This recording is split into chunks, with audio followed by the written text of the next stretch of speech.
Hello, folks. I am back with some firearms information or firearms news. Once in a while, I like to go and check out things that are in the industry and just share that with you guys.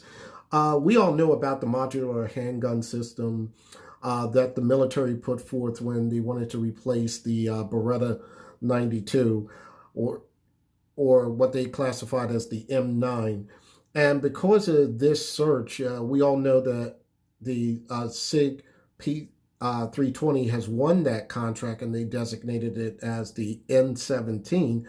But there were some great firearms that come from it, such as the Glock 19X and also the FN 509, etc. Well, the United States Army also wanted to have a subcompact submachine gun, and they had trials similar to what they had in the MHS system, but for submachine guns. And they needed this for their dignitary protection to protect their generals in hotspots overseas across the world, and for their units that were similar to the president's Secret Service. So they were in the search for a different firearm because they needed to replace the subcompact machine gun that they've been using, which was which was a aging Hks MP5. So during their search, various companies decided to get involved for these contracts.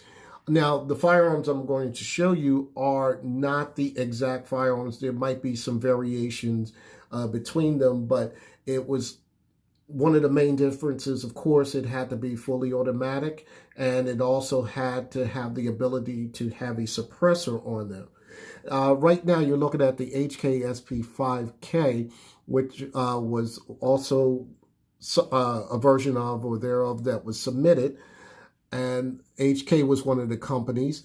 The other company was the CZ with the CZ Scorpion Evo 3 S2 pistol in its micro configuration. They, like I said, they wanted something small and compact. And also law enforcement was looking for something small and compact, and CZ responded with this particular firearm as well. And some law enforcement agencies are looking at the Scorpion at this point. Another competitor, which led a little bit of controversy in the gun world, was SIG with their new Copperhead. The SIG Copperhead is a fun firearm to shoot. I love shooting it. And like I said, as with the compact size, they needed it to hide it either under jackets or whatever they needed to do. And that's why they came out with the Copperhead and firearms like this. And I'm a big defender of the Copperhead as well as the other compacts. So there is a purpose for these particular firearms. Also, they're a lot of fun to shoot. But the winner of the contract was B&T. B&T, this particular model is called the, let me get that right here. It's the B&T APC9K. And it had to, like I said, one of the parameters was it had to have a suppressor. It will be able to take a suppressor.